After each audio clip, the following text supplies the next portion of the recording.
Article after article, Reddit after Reddit, forum after forum.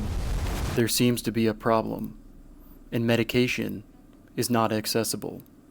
What is behind this Adderall shortage?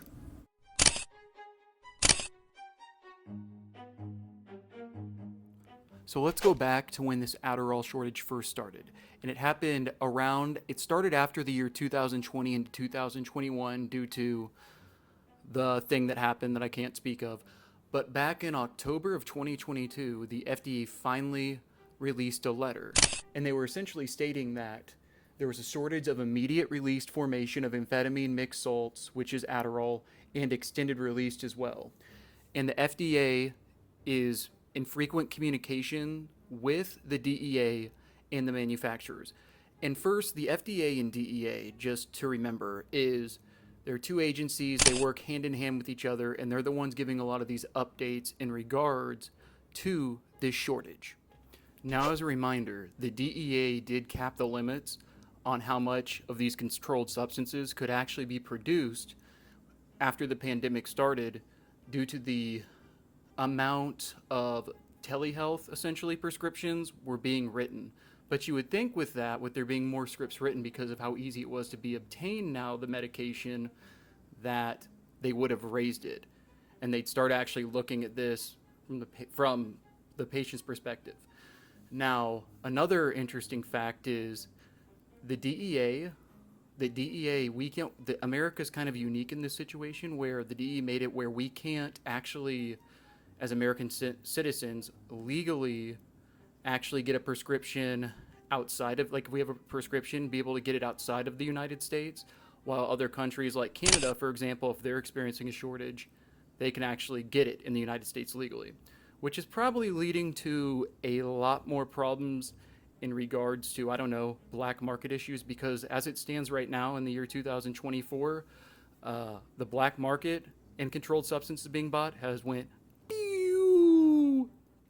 now, in August of 2023, the DEA released another letter and essentially stating that as like 2022, with the current Adderall shortage, it was showing that in 2023 it would be it's showing similar trends, and they'll have problems producing enough as well.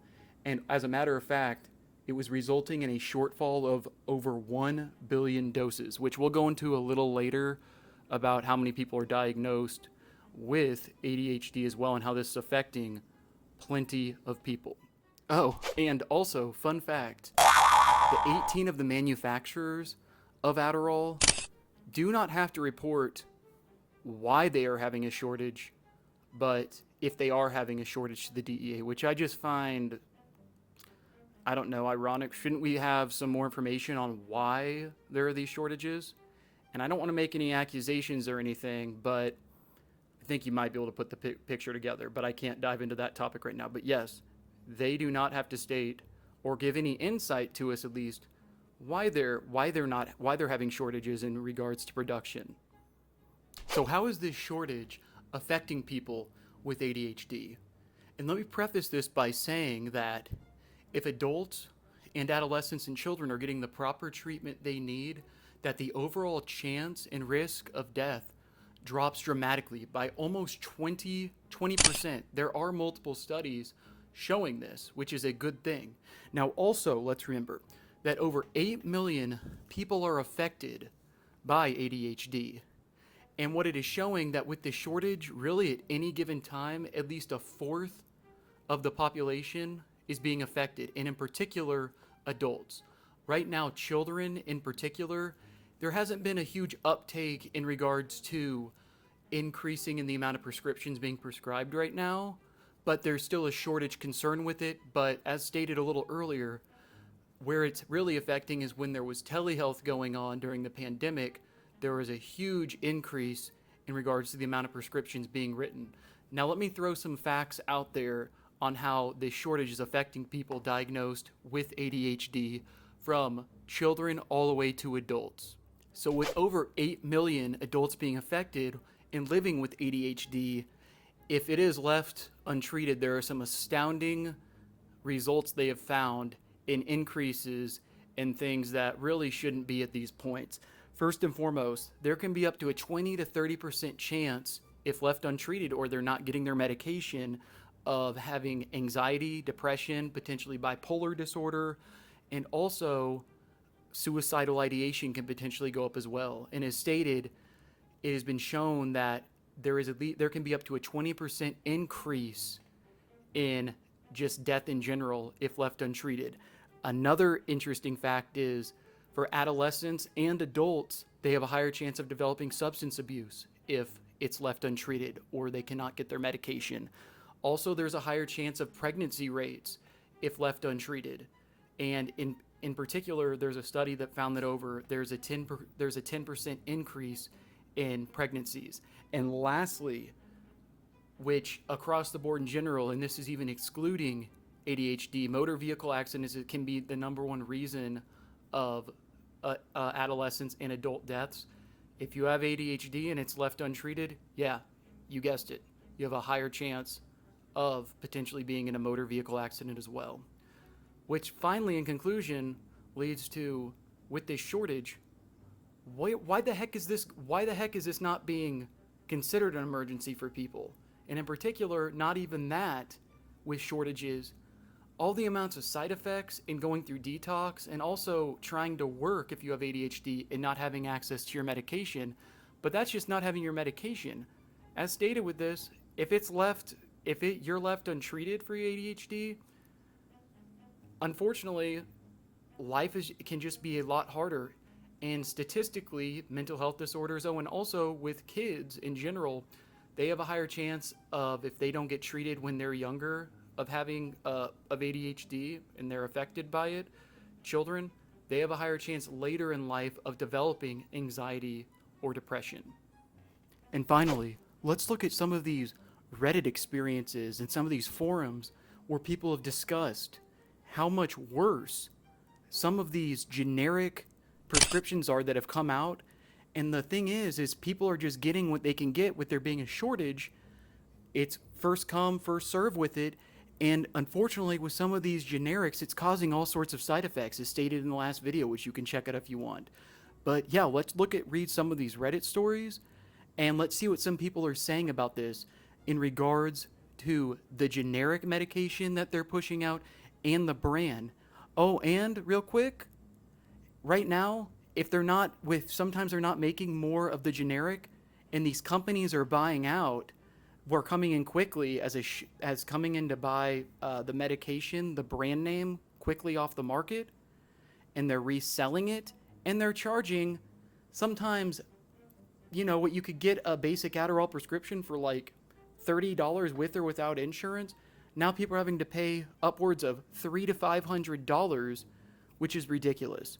But let's look at this generic. Let's look at the generic and brand of Adderall, and this is IR and extended release, and read what some people are saying about this. And I'll even say this myself as being somebody who's taken ADHD medication. I have noticed, for example, some differences like lockjaw, this, that, or the other. So I think in general, yeah, it's great if you still have access to getting it. But some of these generics out here, they just don't work for certain people, and they've had the same medication they've been taking for so long to just be swapped out quickly. So let's look right into this right now. Now, the most common trend on these Reddit forums was mind-boggling for me.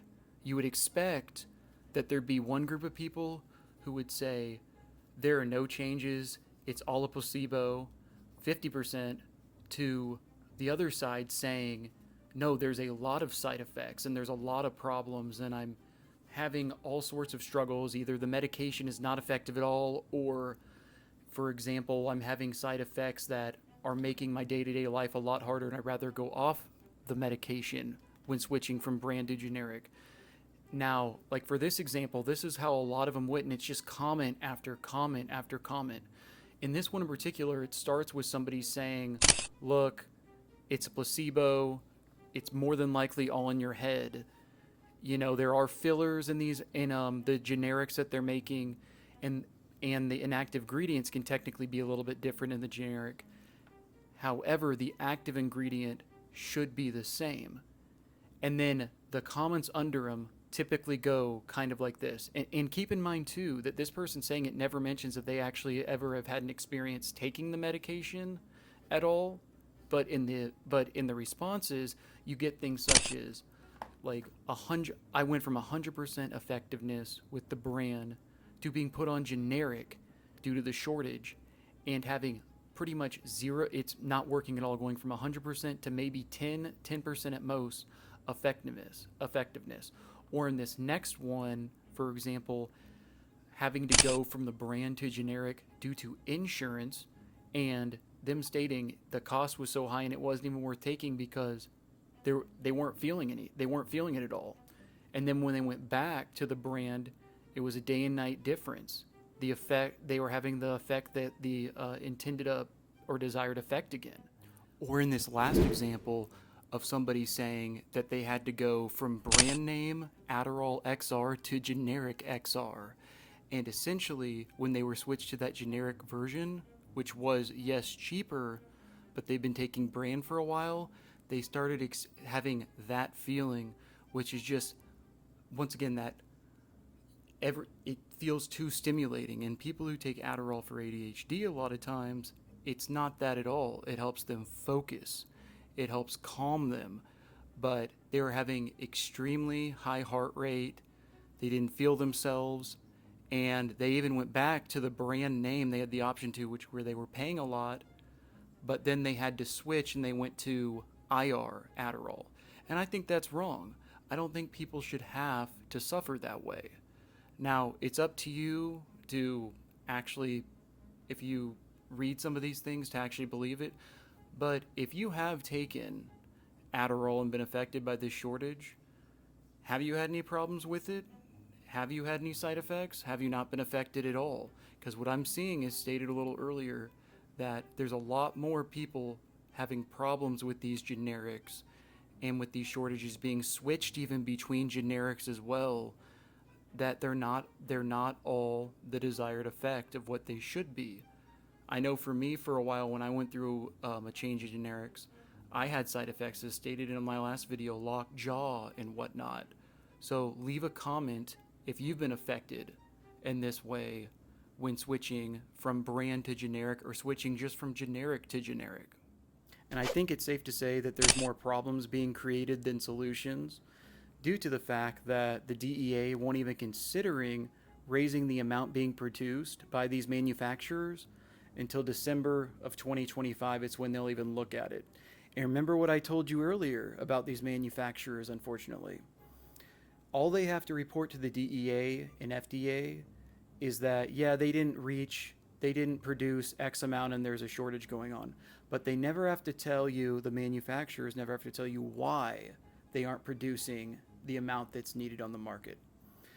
Now, once again, with all this going on, there is a lot more, unfortunately, people trying to buy stuff through the black market and whatnot. And this is why we need this addressed, because unfortunately, it's not looking great.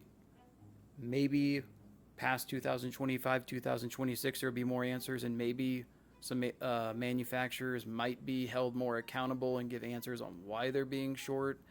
And that's really all I want. Just give an answer on what's going on. Is it you don't have enough people to produce the medication? Because unfortunately, it's not just right now Adderall medication. It's also other medications as well across the board. Now, with everything said with this video, I want to say thank you for watching it. And as stated, leave a comment if you're affected by it. And have a great rest of the week. I love you all.